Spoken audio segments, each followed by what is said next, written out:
zakona o psihoterapevtski in klinično-psihoterapevtski dejavnosti, ki je v Državnem zboru, ni bil oblikovan v sodelovanju s stroko, ki v zdravstvu sodeluje in izvaja to psihoterapevtsko dejavnost. Zato so se tukaj danes zbrali predstavniki UKC Ljubljana, URI Soča in Onkološkega inštituta in bodo podali nekaj opozoril oziroma predlogov, kako bi bilo smiselno pripraviti ta zakon. Zato najprej prosim prvo predstavnico UKC Ljubljana, gospa magistra Petra Bavčar, izvolite. Lep pozdrav vsem, hvala za vašo prisotnost.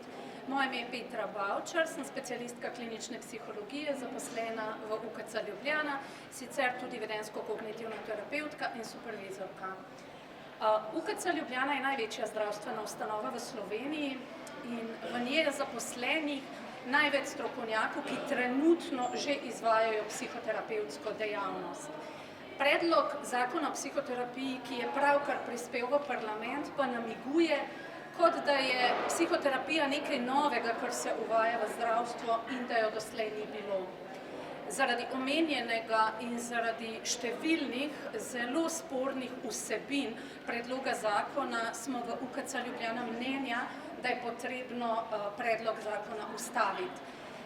Podoben predlog zakona je bil ustavljen že v preteklem letu.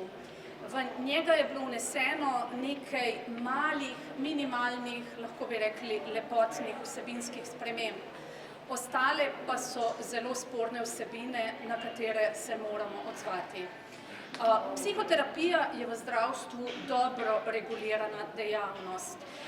Predlog zakona znižuje standarde zdravstvene obravnave in tudi znižuje izobrazbeni nivo strokovnjakov, ki naj bi v zdravstvu delali to aktivnost. Prav zaradi tega smo strokovnjaki, ki izvajamo psihoterapijo v zdravstvu, se v zadnjem času tako zelo uprli temu predlogu zakona. Psihoterapija se v UKC Ljubljana in tudi v zdravstvu izvaja že zelo dolgo časa. Izvaja se po veliko zahtevnejših kriterijih, kot to predvideva predlog zakona. Predlog celo uvaja strokovnjake z zelo nizkimi standardi, ki naj bi izvajali popolnoma isto storitev, kot jo izvaja veliko bolj izobražen in usposoben kader sedaj v zdravstvu.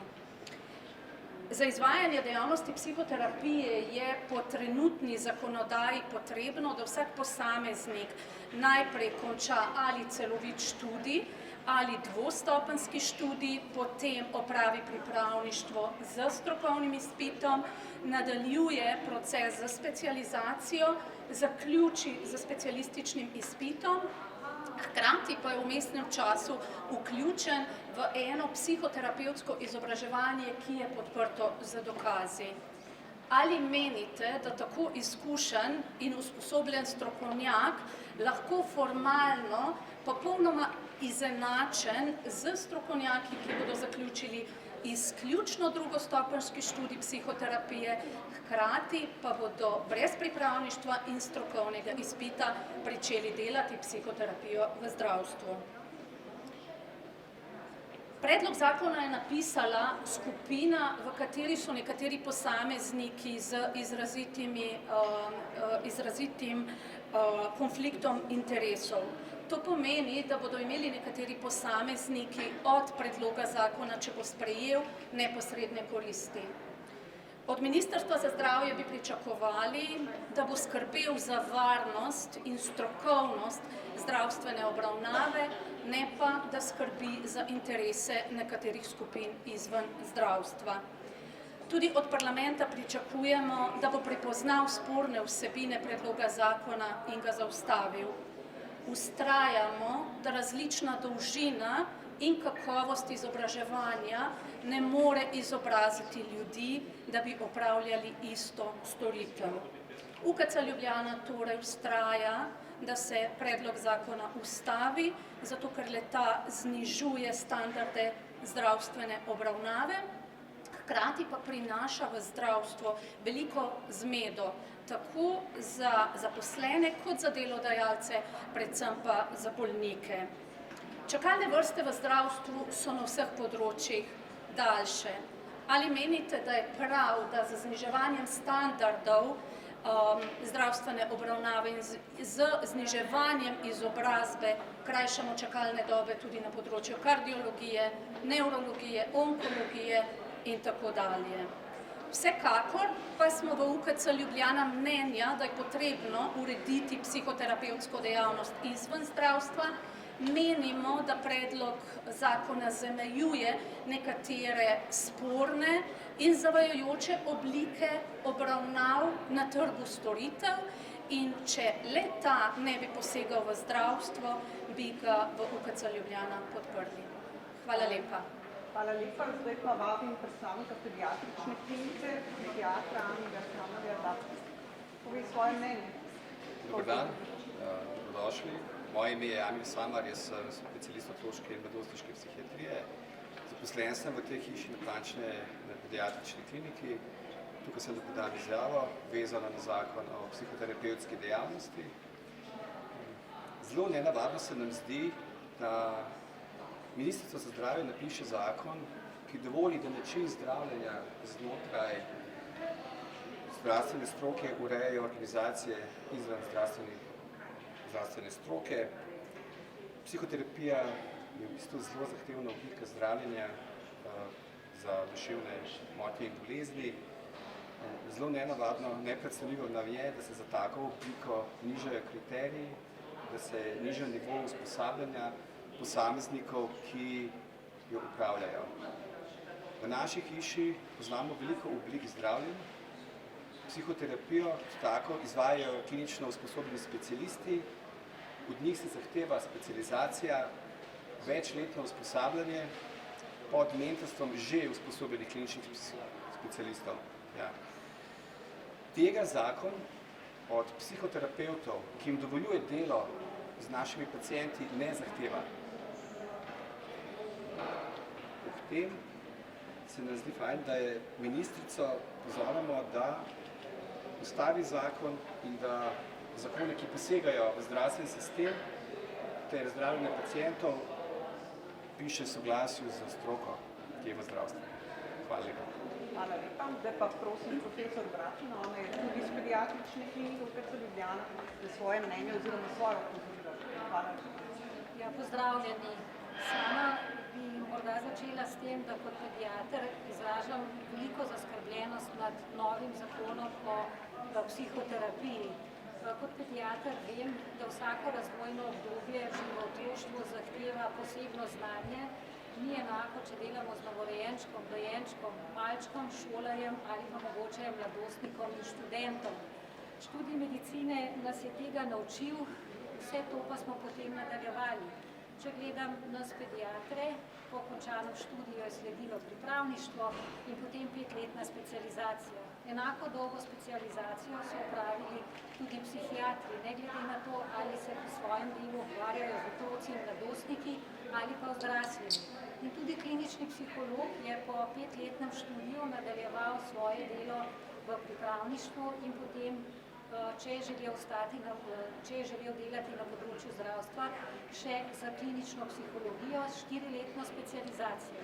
Vse te specializacije potekajo pod mentorstvom izkušenih glavnih in neposrednih mentorjev, ki delijo svoje izkušnje in tudi, ko pride mlad specialist na svoje delovno mesto, je takšno mentorstvo, predvsem pa neprekinjeno nadaljnjo izobraževanje za nas izjemno pomembno.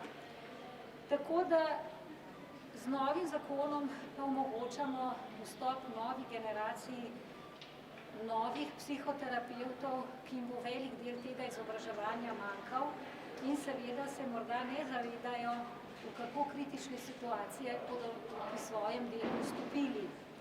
Najbolj pa me preseneča to, da je ministrstvo pripravljalo zakon mimo strokovnih združenj in predvsem, da ni upoštevalo priporočil svojih najvišjih posvetovalnih organov, to so razširjeni strokovni kolegiji, tako za področje psihiatrije, klinične psihologije, otroške in mladostniške psihiatrije in pa tudi pediatrije. Tako menim, da je nedopustno, da se zakon o tem, kako naj bi potekala obravnava bolnikov različnih starosti, različnih patologij, pripravlja mimo upoštevanja stroke. Zdravstvena stroka je namreč tista, ki bi morala imeti glede zdravstvenih obravnav vodilno vlogo. Hvala lepa. Hvala lepa. No, v tem boju ni UKC sam, kot rečeno, še Onkološki inštitut in URI Soča, pa prosim zdaj predstavnica Onkološkega inštituta, če pove svoje mnenje. Ne pa povem, da zadaj so pa podporniki vseh teh, ki tukaj predstavljajo svoje stališča, tudi društva pacientov z zdravniki.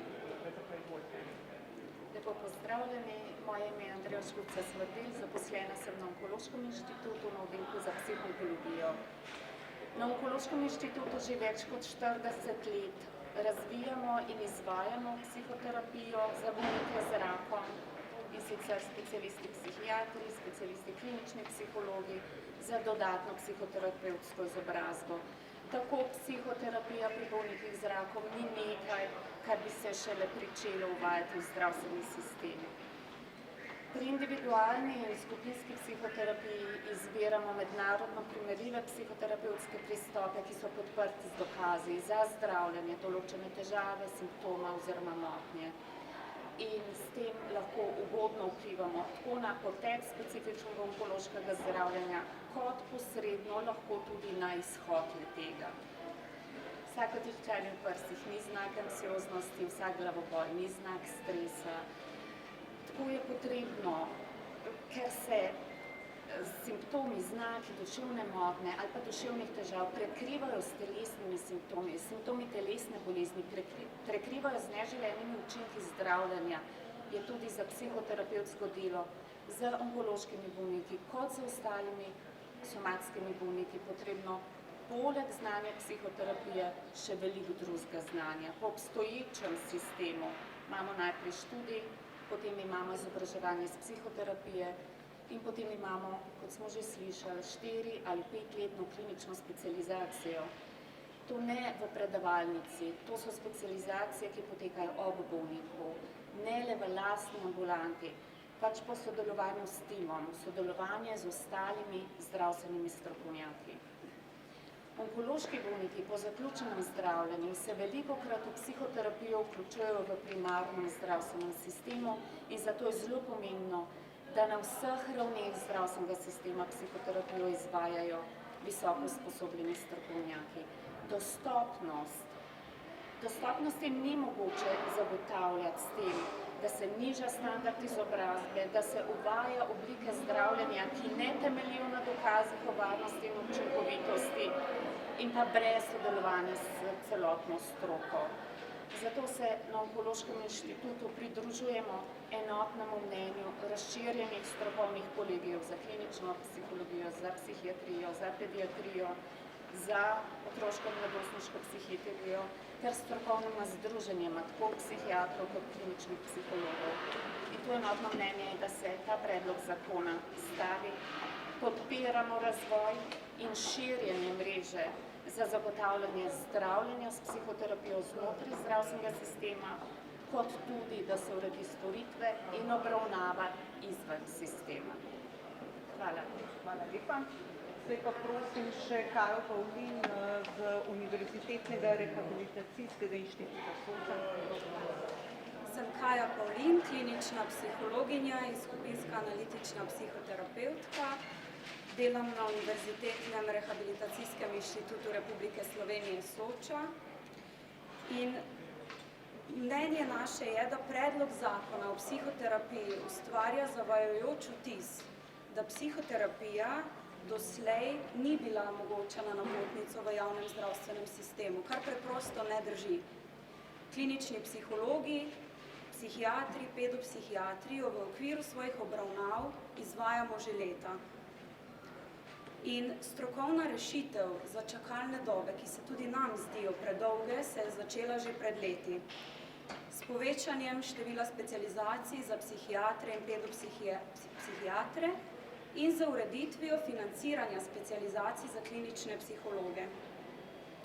In namesto, da bi ta zakon podprl že vzpostavljene strokovne rešitve, izključuje strokovnjake z dolgoletnimi izkušnjami in odpira vrata javnega zdravstvenega sistema zasebnim samoplačniškim, nekaterim celo neakreditiranim programom, brez kliničnega usposabljanja, brez pripravništva in brez strokovnega izpita v zdravstvu. In še posebej zaskrbljujoče je, da Ministrstvo za zdravje oziroma predlog zakona ignorira odredbo o specializaciji iz klinične psihologije, ki izrecno določa, da smo klinični psihologi po opravljeni specializaciji usposobljeni za samostojno in kompetentno izvajanje psihoterapevtske dejavnosti. Zdaj nam pa to isto Ministrstvo za zdravje zakonito pridobljeno kompetenco preprosto odvzema.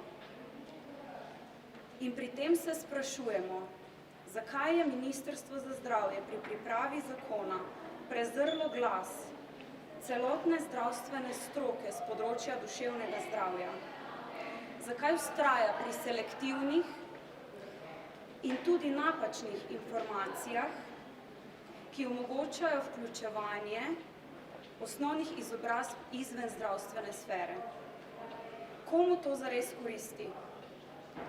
Na videz morda pacientom, ampak v resnici pa gre za širitev prostora v javnem zdravstvenem sistemu, zasebnemu sektorju, ki pa nujno ne zagotavlja kakovostne obravnave za paciente, ki se srečujejo s težavami na področju duševnega zdravja.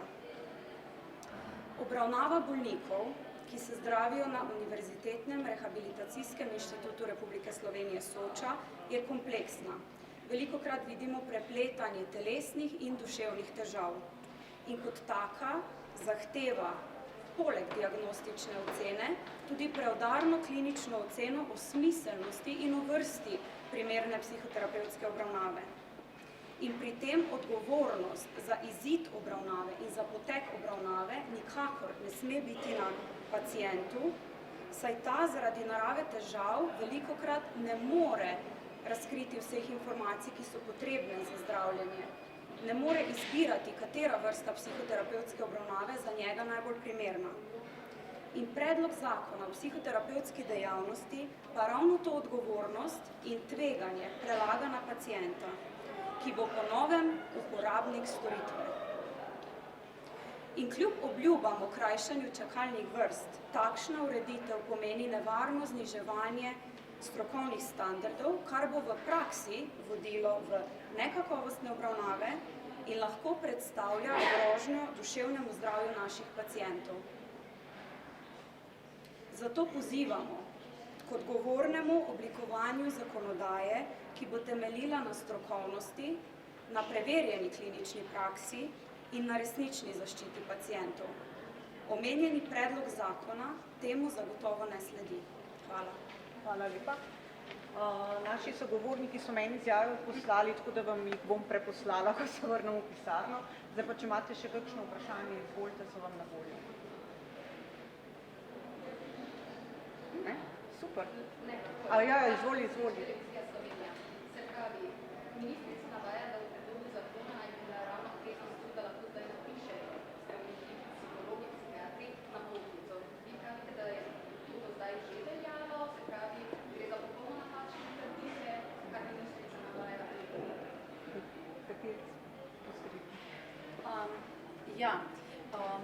Pravzaprav je bilo v zadnjem času v medijih izrečenih veliko neresnic. Tudi to, da se do psihologa po novem lahko pride brez napotnice, kar nikakor ne drži, ker je to pravzaprav pravilo na primarni ravni že od kar nekaj časa. Tudi ne drži to, da doslej niso osebni zdravniki pošiljali v psihoterapijo. Jaz redno dobivam paciente za napotnico v psihoterapijo in tudi na svoji kliniki jaz delam skoraj da 100% psihoterapevtske storitve. Torej, ministrica navaja, da brez napotnice bomo prišli do psihiatra, torej to popolnoma ne. To pravzaprav je neresnica zato, ker je to pravilo že zdaj. Kdorkoli, ki je v duševni stiski, ima na voljo 24 ur vsak dan k psihiatra, k kateremu se lahko obrne v urgentnih ambulantah, kjer je pravzaprav to po celi Sloveniji lepo organizirana mreža. Na primarni ravni pa lahko enako pride tudi do psihologa brez napotnice. Do obeh. Tako, zdaj večkrat smo poudarili, da so čakalne dobe zagotovo problem, ampak še enkrat ponavljamo, da v bistvu najbrž nikjer na nobenem področju ne bi bilo koristno zniževati čakalnih dob z nižanjem standardov strokovne obravnave in nižanjem izobrazbe strokovnjakov. Tako da hkrati pa in resolucija o duševnem zdravju je naslovila ta problem. V zadnjih letih se je močno povečalo število kliničnih psihologov, kakor tudi specialistov psihiatrije in otroške in mladostniške. Zavedati pa se moramo, da proces izobraževanja po standardih, ki smo jih omenili, zahteva pač svoj čas. Ampak še enkrat ponavljamo, da v bistvu to, da se bo vstopalo v zdravstven sistem z neustreznimi znanji, zagotovo ne bo okej. Zdaj bi pa mogoče še prosila, kot sem rekla, podpirajo stroko tudi pacienti. Tukaj imamo Kristino, pa je rekla, da bi želela dodati tudi podporo. Ja, zdaj se mi pomembno, da tudi pacienti dajo svoj glas. Prihajam iz Slovenskega združenja bolnikov z limfomom in levkemijo, torej z področja onkologije, ampak smo bili v zvezi s tem na vezi tudi z številnimi drugimi organizacijami bolnikov in kar opažamo, treba uvodoma poudariti, da je treba psihoterapijo urediti, treba jo urediti z nekim zakonom, vendar za bolnike, ki se zdravijo v zdravstvenem sistemu, ki imajo specifične potrebe, pa vsaka oblika psihološke podpore ni ustrezna. Če govorim samo z našega področja, hemato-onkološkega, opažamo, kako pomembno je, da klinični psiholog pozna specifike bolezni bolnika, da pozna klinično pot bolnika, da pozna njegove stranske učinke zdravljenja, njegove težave v zvezi z spoprijemanjem samo boleznijo, kajti ni enostavno dajati psihološko podporo takšnemu bolniku, veliko znanja je potrebnega. Že mi, ki smo približno 20 let v zagovorništvu bolnikov, opažamo, da za večino ni dovolj le razbremenilni pogovor, da potrebuje res strokovno podporo. Pa če povem samo en primer, kako se bo znašel nekdo, ki bo prvič vstopil v zdravstveni sistem kot psihoterapevt, ko bo imel na drugi strani bolnika, ki umira in mu bo rekel, strah me je, umiram, kaj ne naredim, kako mi lahko pomagaš. Mi se že soočamo s takšnimi bolniki, pa smo laični, kako bi rekla, svetovalci, pa takrat ostanemo brez besed. Naši strokovnjaki, klinični psihologi, s katerimi sodelujemo, pa zato imajo odgovor, ker so svojo dolgoletno pot ali pa večletno pot izobraževanja v klinični praksi tudi s tem se soočali in imajo tudi odgovor na takšne težave za umirajoče, za tiste, ki se res težko soočajo s svojo boleznijo. Zato je treba vedeti, da eno so bolniki v zdravstvenem sistemu, ki potrebujejo, kako bi rekla, res posebno obravnavo, drugo je pa zdrava populacija, ki ima trenutno mogoče neke težave, zato je treba poskrbeti, da se to loči. Sigurno je treba zakon prilagoditi, da bo obravnava pacientov v zdravstvenem sistemu varna. To je tisto bistvo, ker kaj še opažamo, morda še to, naši bolniki iščejo psihološko podporo vse povsod, tudi izven zdravstvenega sistema in velikokrat svojo težavo še dodatno poglobijo izven zdravstvenega sistema. Ravno zato, ker pač tisti, ki jim pomaga, ne pozna specifike njegove bolezni, ne ve, da je mogoče njegovo stanje posledica zdravil, posledica zdravljenja in potem še poglablja tako bolnik svoje druge stiske in je v bistvu še v večji krizi. Tako da jaz bi v imenu bolnikov samo to pozvala, da mora zakon biti tak, da bo bolnikom omogočal varno obravnavo, da ne bo poglabljalo še dodatno njihovih težav, kajti to je tisto bistvo. Je pa treba urediti tudi seveda psihoterapijo izven zdravstvenega sistema, to pa izrazito podpiramo. Tako da, to je to. Hvala lepa. Zdaj, če ima še kdo kakšno vprašanje, sicer hvala sogovornikom, hvala podpornikom, hvala vam, ste prišli do naslednjič. Hvala.